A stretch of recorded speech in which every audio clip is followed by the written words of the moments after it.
6h20, je longe les bords du lac pour récupérer la route. J'ai vraiment passé une nuit pourrie. J'ai beaucoup réfléchi au concept de micro-agression. Et je me dis putain, imposer de la musique pendant 5 heures d'affilée à quelqu'un qui n'a rien demandé et qui veut dormir, est-ce que c'est pas une agression tout court? Ça me fait penser au truc de Guantanamo, les Américains qui faisaient écouter pendant des journées entières la même musique à des djihadistes, enfin, ou des présumés djihadistes. Et putain, mais c'est infâme. Moi je pense qu'au bout de 3-4 heures je balance où est Ben Laden, quoi, c'est même certain. Enfin, du coup j'imaginais ce que ça pourrait faire si je forçais des gens à écouter la musique, pas que j'aime bien mais que je connais, ou des sons énervants, et ce serait affreux en fait.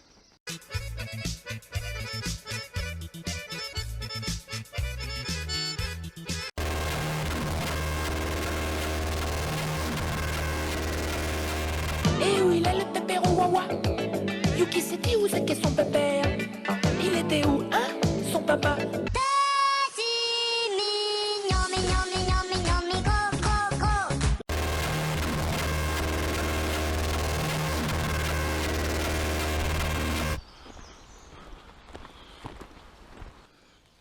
Ici il y a de super myrtilles.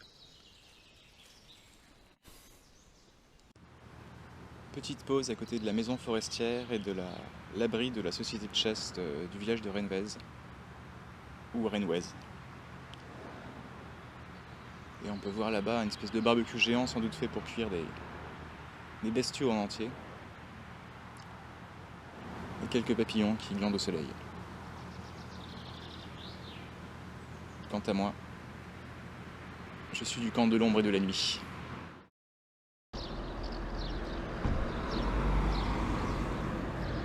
En direct de Renwez, j'ai fait environ 8 km ce matin. Ça là-bas c'est la mairie. Ça c'est l'église qu'on va aller visiter si elle est ouverte. Et c'est pas par là qu'on passe.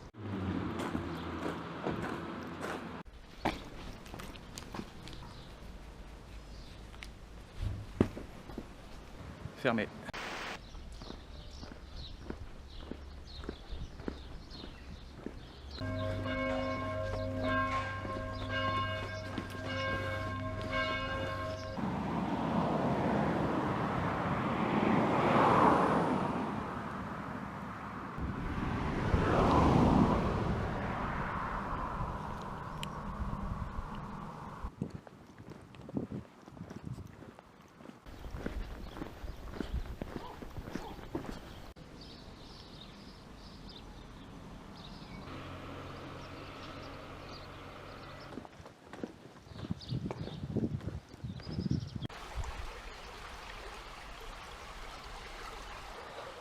Il est un peu plus de 14 heures, j'ai marché environ 4 heures depuis ce matin.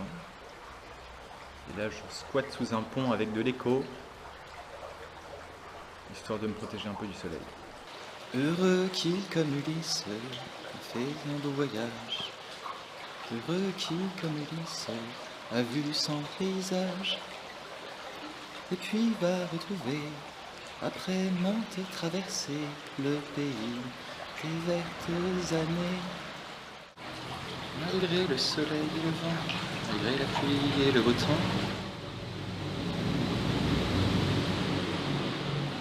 on vivra bien content, mes GoPro, mon gros sac et moi. Mes GoPro, mon gros sac et moi. Je suis sur une départementale paumée, entre Sormonne et Rouvroy. Et je me dis putain, mais pourquoi je fais ça au juste?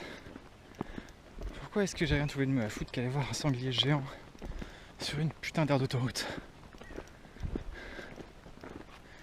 En fait, je crois que j'ai un rapport un peu spécial avec les cochons. Parce que, étant fils d'agriculteur, le seul animal de ferme que j'ai pas trop croisé dans ma jeunesse, c'était les cochons. Tout le reste, je connais à peu près. Puis le cochon, c'est spécial. Autant le cheval est admiré et on n'en mange pas trop. La vache est moyennement admirée. La plupart des gens en mangent, mais pas moi. Et le cochon, en quelque sorte, personne l'admire, ou presque. Et t'as au moins 2 grandes religions qui considèrent que c'est impur. Donc le cochon est un mal aimé. En fait, à la place de l'agneau pascal, il aurait dû avoir le cochon pascal. Ça aurait été une plus belle logique, je trouve. Je pense qu'un paquet de musulmans convertis ont mangé plus de cochons que moi dans les 25 dernières années. Je pense que René Guénon a mangé plus de cochons que moi. Un autre truc, c'est que mon premier court-métrage que j'ai fait à 16-17 ans avec mon oncle, c'était une parodie de E.T. avec un homme cochon venu de l'espace.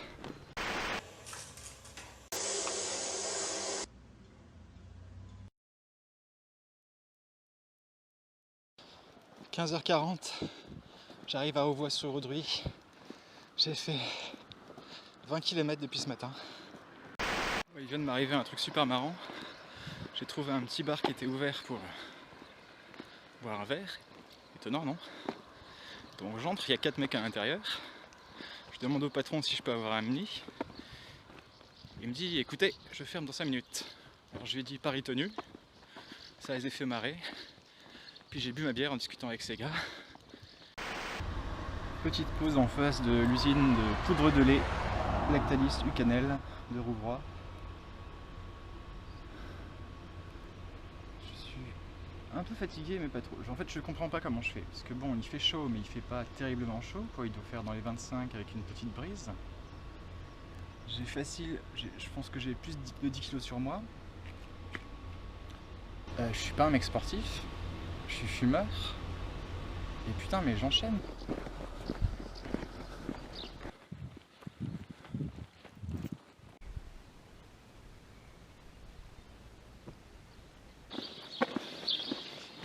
Le village de Vaux.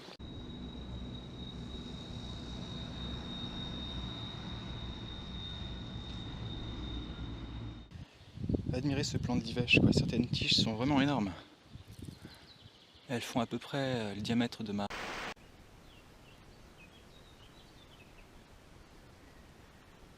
Du coup je vais arriver à un carrefour bientôt. Il va falloir que je me décide. Soit Tain-le-Moutier, soit Signy-l'Abbé. Ou l'abbaye. Donc soit au carrefour, il y a un indice ou un objet quelconque qui m'envoie plus d'un côté que de l'autre. Soit je sors mes tarots de Marseille qui m'ont servi à rien jusqu'à présent pour m'indiquer la meilleure voie à suivre.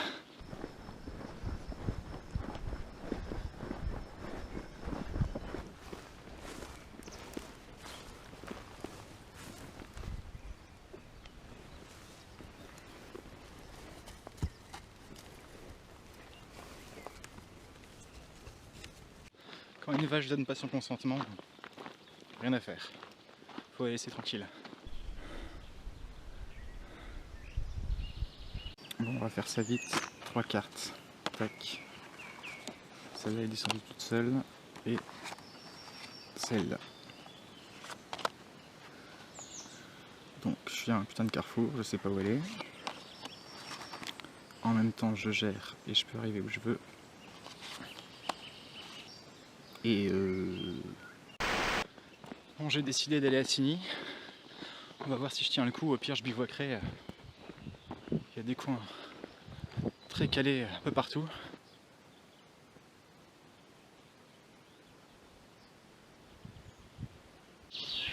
Les boucherons m'aiment bien, on dirait.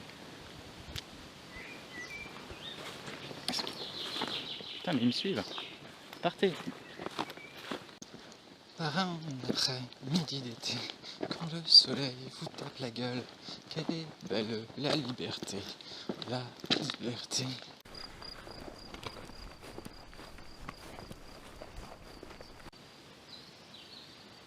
Bon, je vais poser mon sac et aller voir par là parce que ça a l'air d'être quand même très très bien pour bivouaquer.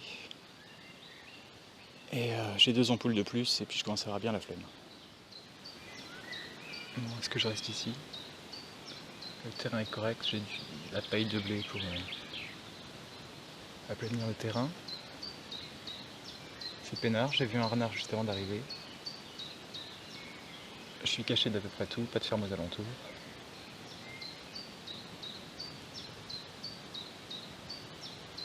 Je pense que je vais rester là.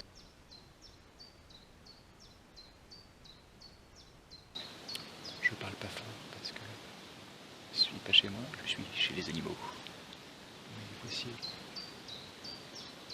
bivouac du soir, qui est plus ou moins le premier que je fais tout seul, enfin ça se défend.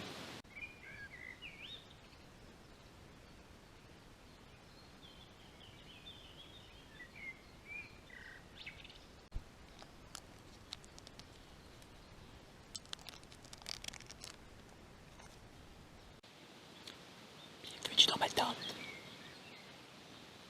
Faites pas trop attention au bordel.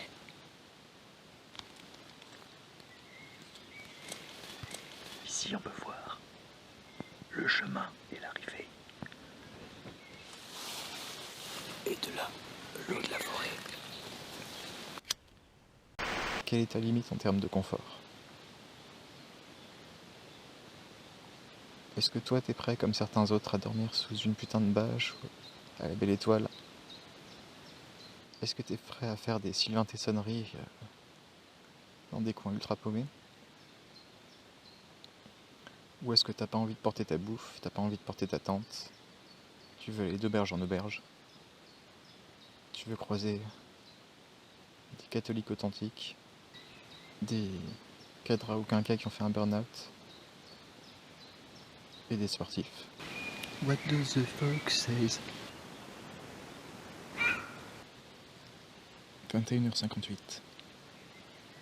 Je suis à présent certain qu'il y a des moutons dans les 500 mètres. Par là-bas. Je suis sorti pisser, enfin. J'ai fait un arc de cercle à quelques mètres de ma tente, en direction de la forêt.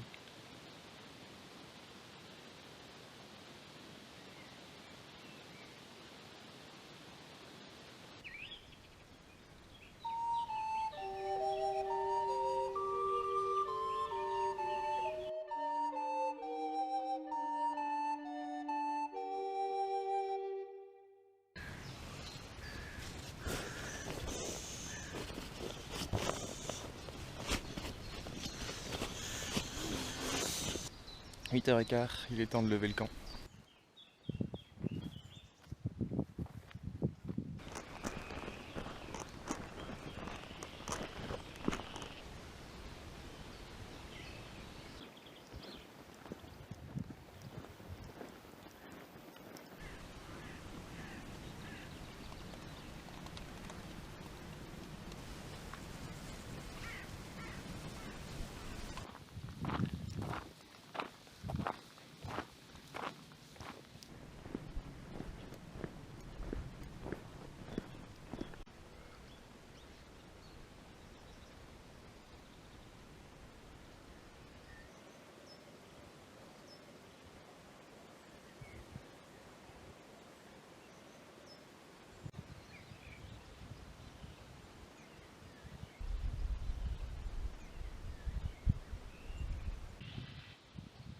Fatigue.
Cette fois, c'est la dernière étape. Je compte bien atteindre Wanik ce soir. Et donc, je suis en train de quitter Signy. J'ai croisé deux pèlerins un flamand que j'avais vu à Dinan, qui ma foi a tracé et qui avait des jambes tout à fait impressionnantes, et une femme que j'ai aperçue au loin avec sa coquille. Une vieille dame aussi m'a pris pour un pèlerin, mais quand je lui ai dit que j'allais voir Wannick, ça lui a fait tout drôle quoi.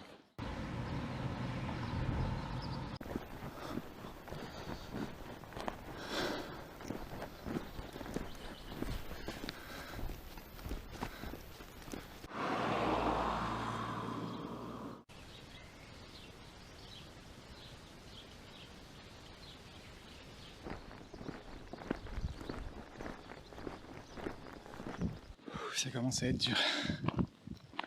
Je sais pas si je vais arriver ce soir ou si je vais me rapprocher, bivouaquer encore et y aller demain matin.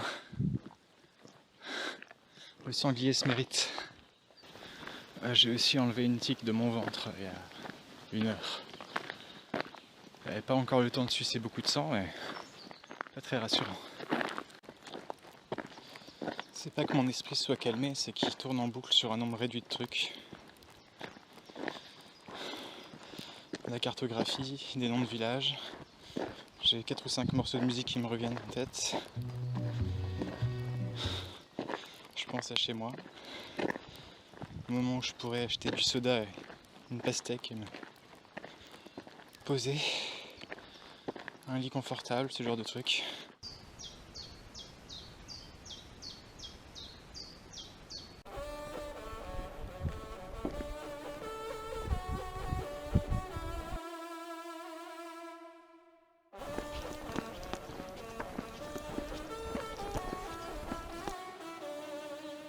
Je viens de voir ce troupeau de vaches et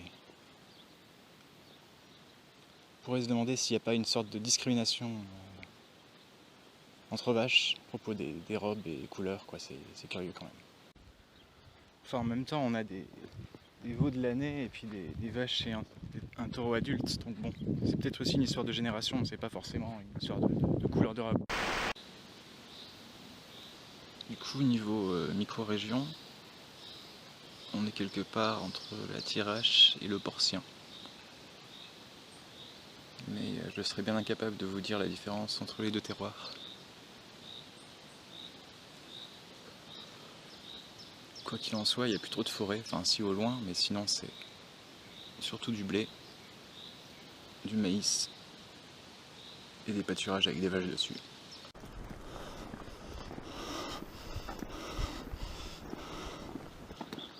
« 17h53. Je suis à Fessaux, je viens de poser ma dernière compile. Et du coup j'en ai 3 qui sont en train de fusionner avec mes pieds actuellement. Sinon ça va, je pense que dans moins de 2 heures je serai arrivé au but. Wannick est quelque part là-bas au fond. Ça y est, je l'ai vu. Il est gigantesque. Il est quelque part par là-bas. Plus que quelques centaines de mètres. Ça tombe bien, je sais pas ce qui se passe dans ma chaussure droite. Mais soit j'ai une ampoule qui a pété, soit le compite s'est barré, mais c'est bizarre quoi. Ah.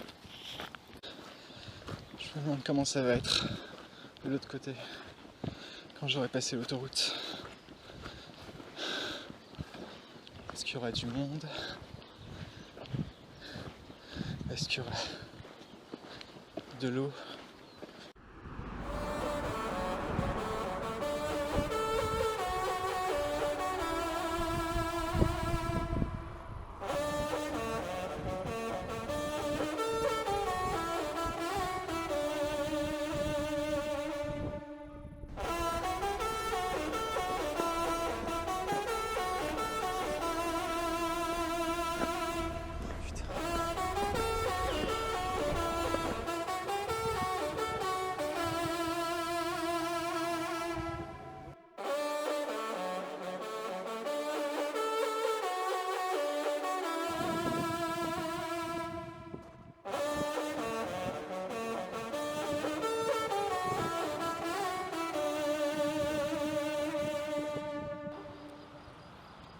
Je sais pas si c'est ce qu'on peut appeler un joli petit cul, mais non, plus sérieusement. Si j'ai bien compris, Le sanglier est resté des années en fait dans l'atelier de Eric Clésiac, avant que le conseil régional ou départemental des Ardennes décide de l'acheter. Ce qui est une plutôt bonne idée, plutôt que de... Souvent l'art autoroutier, des trucs de commande institutionnels, c'est quand même pas dingue. Ou avec des délires un peu abstraits, histoire de séduire des gens qui se croient cultivés. Alors que là, on a un putain de port de 10 mètres de haut, quoi. C'est quand même assez efficace, quoi. Niveau symbole, il n'y a pas mieux. Hein. Pratiquement personne sur le parking à part des routiers. Pourtant, c'est quand même un spot à selfie assez incroyable, inventé avant le selfie qui plus est.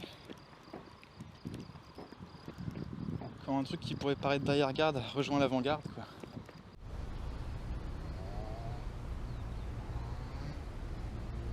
Il va falloir que je me trouve un coin pour bivouaquer. En tout cas, j'ai pas trop envie d'aller camper dans ce bois-là. Vu le nombre de routiers, peut-être bien qu'il y a des putes. Et je voudrais pas les déranger dans leur travail et je voudrais pas qu'elles me dérangent dans mon sommeil. Donc, finalement, j'en ai pas mal chié. À cause des pieds, à cause de la chaleur, à cause des bâtards du camping.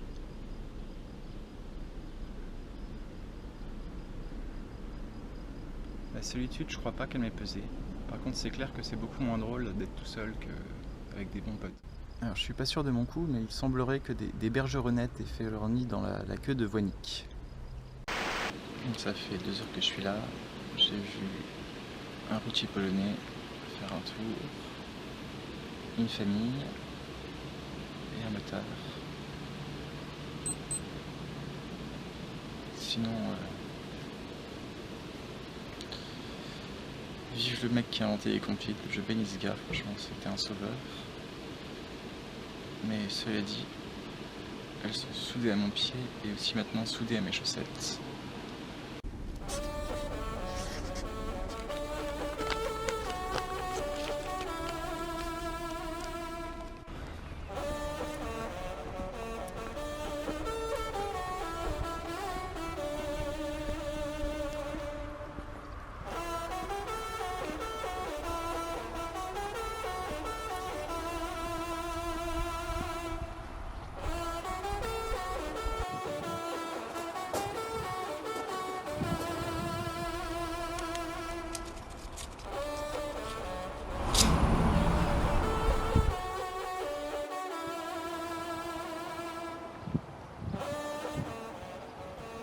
Cette micro-aventure est terminée.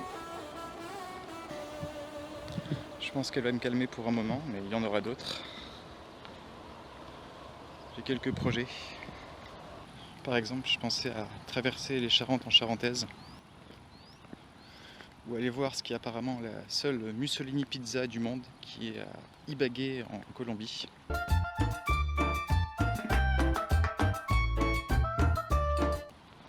Et ça demande un certain budget.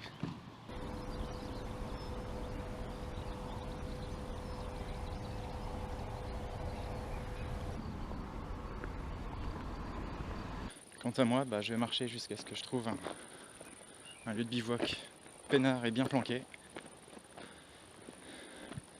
Et puis, à bientôt pour de nouvelles aventures.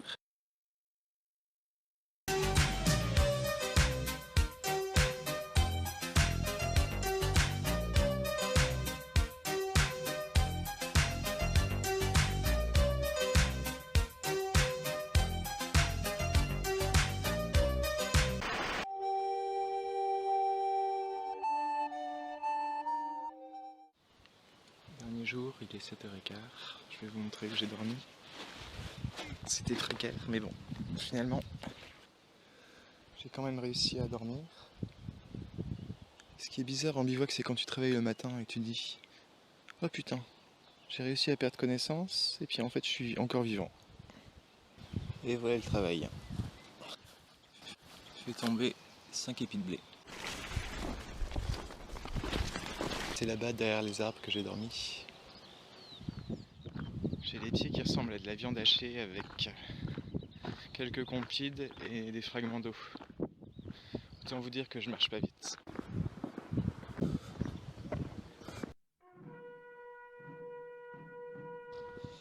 cette fois c'est vraiment la fin.